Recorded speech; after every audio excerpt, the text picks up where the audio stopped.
Bonjour à tous, avec l'aide de Dieu, nous allons étudier une sikha du Rabbi sur la paracha de Vaera, du volume 31 de l'Écoute Sichot, la première sikha. Au début de la paracha, c'est raconté la réponse de Dieu à Moshe Rabbeinu.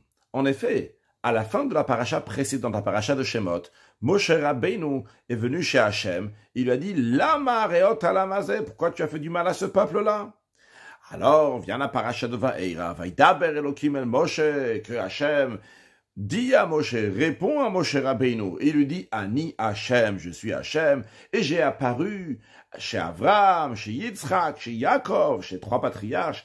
Comment je suis apparu chez eux? Avec le nom de Kel, Aleph Lamed, avec le nom de Shin Dalet Yud, mais Dieu dit, Ushmi Avaye, mon nom de Yud Kevavke, le tétragramme, Lonodat Ilahem. Je ne suis pas apparu, je n'aurais pas fait connaître. De même, Dieu dit à Moshe Rabbeinu, j'ai établi mon alliance avec eux, etc. Et je me suis souvenu maintenant de mon alliance. C'est la raison pour laquelle va dire au peuple juif que je suis l'Éternel et je vais faire sortir le peuple juif du fardeau égyptien. Je vais vous sauver, je vais vous libérer, je vais vous prendre et vous allez savoir que je suis l'Éternel. Dans le sens simple, ce que Hachem est en train de dire à Moshe Rabbeinu, ne t'inquiète pas le fait que Vehatzel lo yitzalta et amecha, de l'argument que tu m'as dit, il y a des problèmes, tu fais du mal au peuple, et tu n'as pas sauvé ton peuple, c'est ce que Moshe Rabbeinu disait à Hachem. Il dit, t'inquiète pas, parce que maintenant, c'est arrivé le moment que, en effet, je vais accomplir la promesse que j'avais faite au patriarche, et je vais délivrer le peuple juif d'Égypte. Mais le Rabbi demande, il faut comprendre, pourquoi Hachem, il a besoin de faire une introduction, qu'a priori, cette introduction-là diminue l'importance, la grandeur de la promesse qu'il a fait au patriarche. Il dit, Vaer al Avram, je me suis monté à Avram, etc., avec le nom de Kel Shin Dalet Yud, et mon nom Havaye Lonodat Ilahem, je n'ai pas apparu avec le nom de Havaye. Quel rapport? Il peut très bien dire, j'avais promis des choses au patriarche, ça s'est pas encore fait, et maintenant ça va se faire, t'inquiète pas, tout est géré. Alors, Rashi il explique, qu'est-ce que Hachem veut dire en disant que je n'ai pas apparu, je n'aurais pas dévoilé le nom de Havaye, c'est-à-dire que je me suis pas fait connaître avec mon attribut de vérité, vu que j'ai pas encore concrétisé les promesses que je leur ai dit. Mais maintenant, c'est arrivé le moment de faire les promesses. Donc, on peut comprendre pourquoi Hachem il est en train de dire à Moshe Rabbeinu, sache que au patriarche, je n'avais pas le dévoilement, je ne me suis pas dévoilé avec le nom de Havaye, et que maintenant, je vais, oui, me dévoiler avec le nom de Havaye. Pourquoi? Rashi nous dit, c'est pas juste une information, c'est lié avec le contexte. Les patriarches, je me suis pas dévoilé avec le nom de Havaye, égal, je vais pas montrer comment j'accomplis mes promesses. Mais maintenant, je vais me dévoiler avec le nom de Havaye. Veidatem ki ani Havaye, vous allez savoir que je suis Havaye. Ça veut dire que je vais montrer comment je concrétise mes promesses. Mais le Rabbi dit quand même, la question est toujours là. Qu'est-ce que ça change ici de raconter qu'à l'époque des patriarches, la promesse d'Akadosh Baruch Hu s'est pas accomplie? C'est vrai, on comprend que c'est pas hors sujet. C'est-à-dire, on est en train de raconter qu'à l'époque, ça s'est pas passé, les promesses de Dieu ne sont pas concrétisées. Et maintenant, ça va se concrétiser. Mais pourquoi Dieu, il a besoin de dire cette information à Moshe Rabbeinu? Moshe Rabbeinu se plaint. Il dit, Lama reot alamazé, pourquoi tu as fait du mal à ce peuple? Vehatzel lo yitzalta et amecha, tu n'as pas sauvé ce peuple. Alors Hachem peut dire, très bien, maintenant ça arrive le moment que je vais sauver le peuple juif, t'inquiète pas, ça y est, tout est géré. Pourquoi il a besoin de raconter, de dire que chez les patriarches, chez eux, j'ai pas accompli ma promesse, mais maintenant, je vais accomplir ma promesse. Pourquoi? Deuxième question, le Rabbi dit, tous les sujets de la Torah sont un enseignement, car en effet, le mot Torah vient du langage de Hora'a, qui veut dire une leçon. C'est-à-dire que chaque chose dans la Torah, c'est une leçon. Il n'y a pas d'histoire comme ça dans la Torah. Et quand on dit une leçon, c'est une leçon éternelle. Et quand on dit c'est une leçon éternelle, c'est pour chaque juif individuellement jusqu'à la fin de toutes les générations. Alors la question qui se pose, une question typique au Rabbi, quel est l'enseignement pour nous de cette information que Shmi Havaye Lonodat Ilahem? Qu'est-ce que ça nous concerne à nous aujourd'hui, le fait que Hachem ne s'est pas dévoilé avec le nom de Havaye au patriarche? Troisième et dernière question, le Rabbi dit, il faut aussi comprendre la précision du verset. Vaera el Avraham, el Yitzhak, el Yaakov. J'ai apparu à Avraham, à Yitzhak et Yaakov. La Torah Dieu aurait pu être plus court en disant Va'era el avotecha, j'ai apparu à tes ancêtres de Moshe Rabbeinu, Avram, Yitzhak, Yaakov, ou quelque chose qui est similaire à ça. On a reçu c'est qui les ancêtres? On a reçu c'est qui les patriarches? Et même s'il y a une raison pourquoi Hachem il veut absolument prononcer, dire Avram, Yitzhak et Yaakov, pas juste dire avotecha, tes patriarches, alors Dieu aurait pu dire Va'era, j'ai apparu. El Avraham, Yitzhak et Yaakov. Avraham, Yitzhak et Yaakov. Pas dire El Avraham, El Yitzhak, El Yaakov. Sans dire le mot El. Quand on dit El, on vient préciser, chacun donne toute une importance à Avraham, toute une importance à Yitzhak, toute une importance à Yaakov. Pourquoi? Réponse à ces questions, commençons dans Seif Bet. Sur le verset, Vaïdaber Elohim el Moshe, Vayomer elav ani Hashem. Que Hashem, il a parlé à Moshe, il lui a dit, je suis Hashem.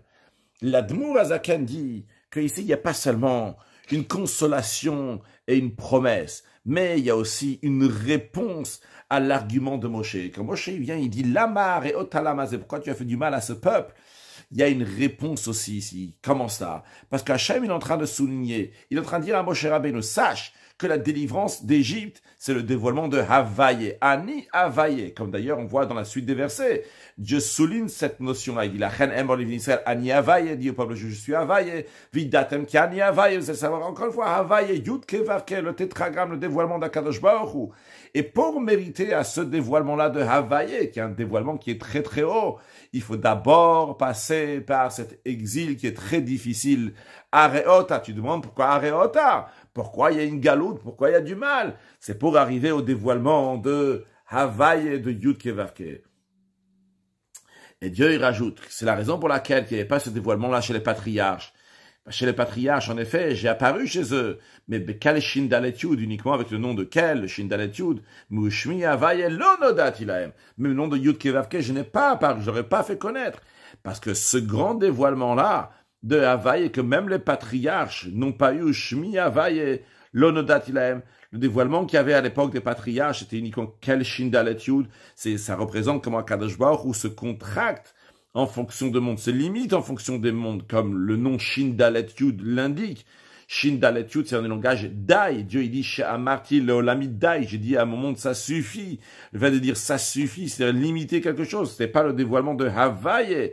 Havaï, c'est Shema Etzem, le nom de l'essence d'Akadosh Baruch Hu. Et d'ailleurs, comme c'est expliqué dans la Chassidoute, que quand on parle du dévoilement de Havaï que les patriarches n'ont pas eu, c'est le Havaï d'Il Eila, c'est-à-dire le nom de Havaï qui est au-delà des mondes, au-delà des kélim, des récipients spirituels.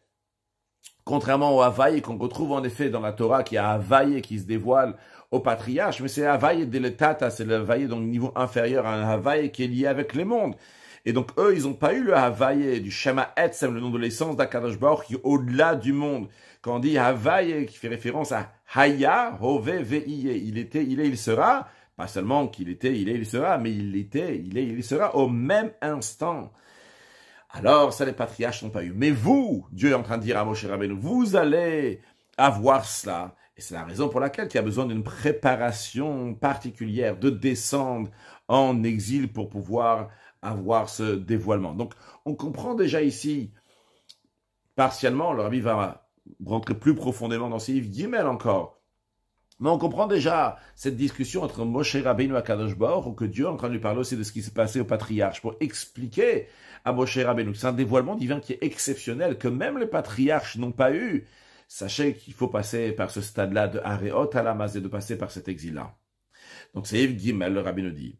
Basé sur cela, il se trouve que dans les paroles d'Akadosh Baruch Hu à Moshe Rabbeinu, quand il dit Va'er al Avram, j'ai apparu à Avram, etc., on est en train d'expliquer ici quelque chose de fondamental dans la sortie d'Égypte. C'est quoi la délivrance d'Égypte?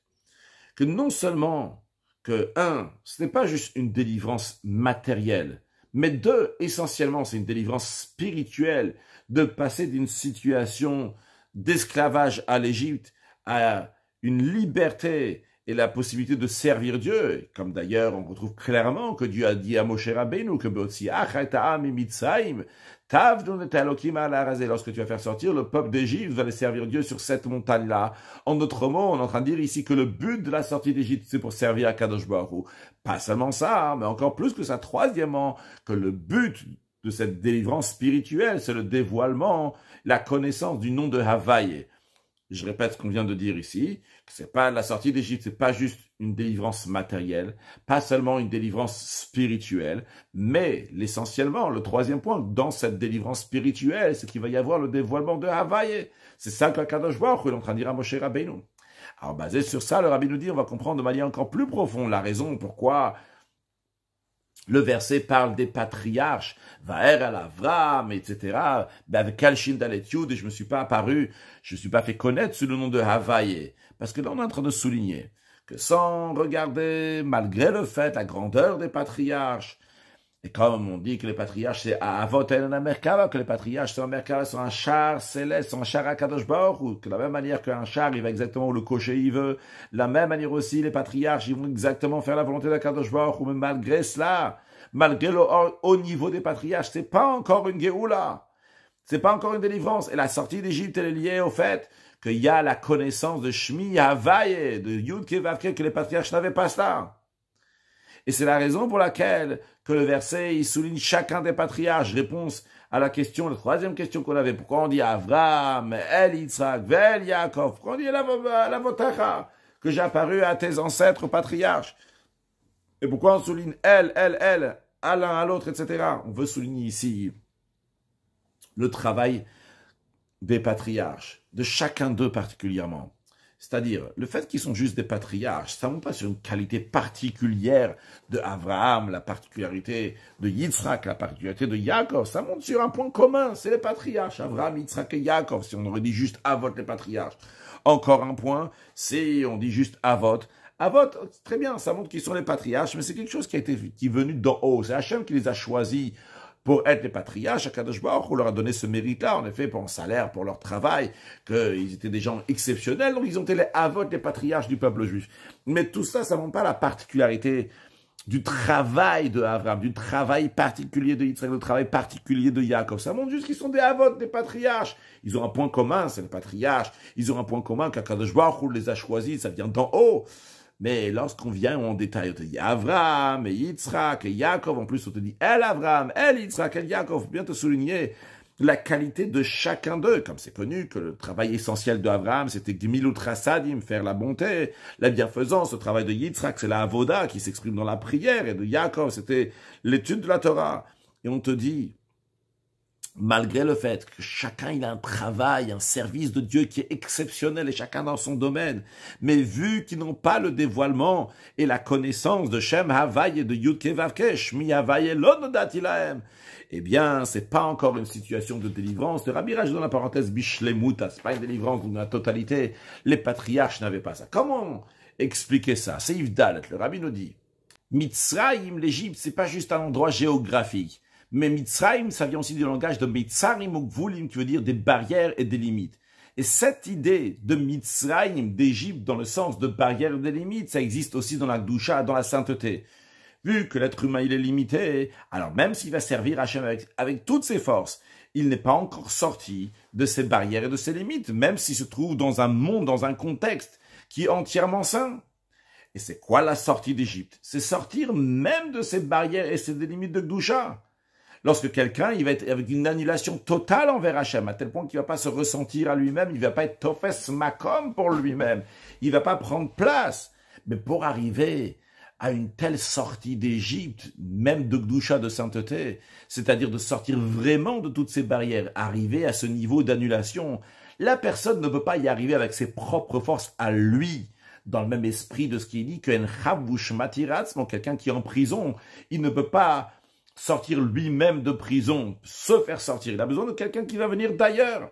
Alors ici, en ce qui nous concerne, pour pouvoir sortir de ces barrières et ces limites de Gdusha, de sainteté, il y a besoin d'un dévoilement de Dieu qui vient d'en haut. Et quel niveau de dévoilement de Dieu? Le Gilui Shem Havaïe, le dévoilement de Yud Kevavke, c'est-à-dire l'essence d'Akadosh Baruch Hu, comme il est au-delà des limites et des critères du monde, que vu qu'il va y avoir un si grand dévoilement, la personne va totalement s'annuler. Ça va l'élever au-delà de ses limites et ses barrières, même de ses limites et ses barrières, ce Mitzrayim de la sainteté. Et chez les patriarches, vu que chez eux, Shmi Havaïe lo nodati lahem, il n'y avait pas le dévoilement de Havaïe, il n'y avait pas aussi cette sortie d'Égypte, Il n'y avait pas cette sortie, le Rabbi rajoute en parenthèse, Bishlemut à la perfection, il n'y avait pas cette sortie de Metzarim ou Gvulim, de ses limites et de ses barrières. Donc le Rabbi nous a répondu à la première et à la troisième question. La première question, elle était, pourquoi on a besoin de parler de ce qui s'est passé avec les patriarches? A priori, on est en train de dire que chez les patriarches, ce n'était pas un niveau qui était si grand. Et la troisième question, c'était quelle est la raison pour qu'on souligne Avraham, Yitzhak et Yaakov? Eh bien, la réponse, elle est, Hachem, il est en train de dire à Moshe Rabbeinu, chez les patriarches, il y avait un dévoilement divin, mais vu que eux, ils n'étaient pas en Égypte, ils n'ont pas pu avoir le dévoilement de Havaï et de Yudke Vavke, donc qui représente la sortie d'Égypte, la sortie des barrières même de Gdusha, de sainteté. En tous les cas, ce n'était pas Bishleim ou à la perfection. Mais vous, tu me demandes pourquoi la Ma'areot à la Mazé, pourquoi il y a du mal. Ce mal-là, c'est une étape pour pouvoir arriver au dévoilement de Yudke Vavke, du tétragramme qu'il va y avoir lors de la délivrance. Et la raison pour qu'on souligne et Avraham, et Yitzhak, et Yaakov, c'est pour nous dire, malgré le fait que chacun d'eux, il avait un travail, un service de Dieu qui était extraordinaire, chacun dans son domaine, avec ses propres qualités, avec son caractère, malgré cela, le dévoilement de Havaï n'était pas là. Il y a besoin de passer par l'Égypte pour pouvoir sortir d'Égypte et avoir ce dévoilement de Havaï qui est au-delà de tout. Il nous reste à comprendre quel est l'enseignement pour nous. Le Rabbi nous dit dans ses faits, c'est aussi l'enseignement éternel pour chaque juif, même pendant l'exil. C'est connu que chacun, particulièrement dans sa vie personnelle, peut arriver à une situation de délivrance dans son travail spirituel, même avant la délivrance du peuple juif. Parce que quand ça sera la délivrance du peuple juif, ça va être une délivrance donc, qui est parfaite, et une délivrance aussi matériellement, mais même avant ça, chacun il peut arriver à sa délivrance à lui spirituelle. Maintenant, c'est possible que quelqu'un a des difficultés pour savoir est-ce qu'il est encore en exil ou bien il a déjà réussi à être méritant et d'être dans une situation de goula de délivrance. C'est-à-dire, c'est possible que quelqu'un, ça va lui monter à l'esprit, que c'est renforcé sur son mauvais penchant. Et il est entièrement donné dans l'étude de la Torah, dans l'accomplissement des mitzvot. Et même les sujets facultatifs, il est fait les Shem Shamaï pour le service de Dieu. Alors il peut penser que ça y est, il est déjà arrivé à une délivrance spirituelle. Eh bien, vient le verset nous enseigner que va Eira el Avram, etc. Ushmi Havaye lo nodati lahem. J'ai apparu chez Avram, mais mon nom Havaye, Yudke Vavke, je l'aurais pas fait connaître. Qu'est-ce que ça veut dire? Ça veut dire que tu peux être quelqu'un qui sert Hachem. Et tu sers Hachem comme les patriarches, qui étaient une Merkava, un char pour Hachem. Ils faisaient que la volonté de Dieu. Encore plus que ça. Il sert Hachem dans les trois piliers sur lesquels le monde tient, et dans la Torah comme Yaakov, et dans le Avoda, dans la prière comme Yitzhak, et dans Gmilut Chassadim, dans la bienfaisance comme Avraham. Et chacun de ces trois piliers et toutes ces manières de servir Dieu est de la perfection chez lui, comme c'était chez les patriarches. Mais malgré cela, tant que Shmi Havaï Elonodati Lahem, si ça éclaire pas chez toi, le nom de Havaï qui est au-delà de la nature, t'es pas encore sorti d'Égypte, t'es pas encore dans une situation de délivrance. C'est Ivav. Mais d'où je sais maintenant si, en effet, j'ai le dévoilement de Havaï? D'où je sais? Ok, tu me dis, si t'as Havaï, alors à ce moment t'es sorti d'exil, t'es sorti d'Égypte. T'as pas Havaï, t'es pas sorti d'Égypte. Tu sais si t'as le Havaï ou pas. Eh bien, il y a le commentaire de Rashi. Il dit, c'est quoi? Shmi Havaï, le nom de Havaï. Je leur ai pas fait connaître aux patriarches. C'est-à-dire que je me suis pas apparu à eux, je leur ai pas fait connaître mon attribut de vérité qui est lié avec mon nom de Havaï. C'est-à-dire que le fait qu'Hachem ne s'est pas dévoilé avec Havaï, ce nom-là chez les patriarches, c'est qu'il leur a pas montré l'attribut de vérité. C'est quoi l'attribut de vérité? C'est le fait qu'il n'y a aucun changement. Comme il est écrit dans le Yerushalmi, que la signature de Dieu, c'est Emet. Ces trois lettres-là, Aleph, Mem, Tav, la première, c'est la première lettre de l'alphabet. La deuxième, le Mem, c'est la lettre du milieu des 22 lettres de l'alphabet. Et le Tav, c'est la dernière lettre des lettres de l'alphabet. Et Akadosh Baruch, donc il signe avec ça sa signature pour dire qu'Akadosh Baruch il est partout, du début jusqu'à la fin. Et comme d'ailleurs Dieu dit Ani Rishon Vani Acharon Umi Balada Yen Elokim. Je suis le premier, je suis le dernier, et à part moi, il n'y a pas de Dieu. C'est-à-dire que le Emet, la vérité, c'est quelque chose qui se trouve de partout, au début, au milieu, à la fin, de manière égale, sans aucun changement.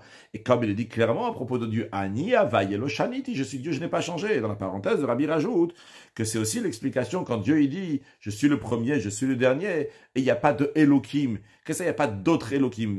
Quand on dit Elohim ici, le nom de Elohim fait référence à Din et Tzimtzum, à la rigueur, à la contraction. Et Dieu dit, par rapport à Havaye, par rapport à Yud Kevavke, il est de début à la fin de partout, il n'y a pas de voile, il n'y a pas de limite. Il est de manière égale de partout, sans qu'il va se faire voiler, sans qu'il va avoir un blocage.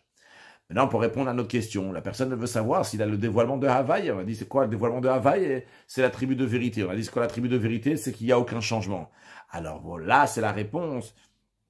Est-ce que la personne elle est arrivée à une situation qu'il est vraiment sorti de toutes ses barrières et de toutes ses limites? C'est lorsque son travail est au-delà de tout changement. C'est-à-dire que ça change strictement rien dans quel sujet il est préoccupé actuellement, que ce soit l'étude de la Torah, que ce soit la prière, que ce soit faire une mitzvah ou bien faire des choses facultatives pour Akadosh Baruch Hu. Dans chaque chose qu'il fait, son travail, il est avec une annulation totale à la volonté d'Akadosh Baruch Hu sans aucun changement.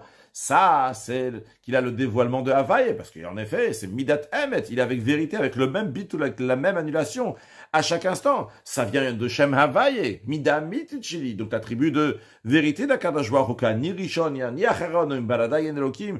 Au début, à la fin, il n'y a pas de barrière, il n'y a pas de limite.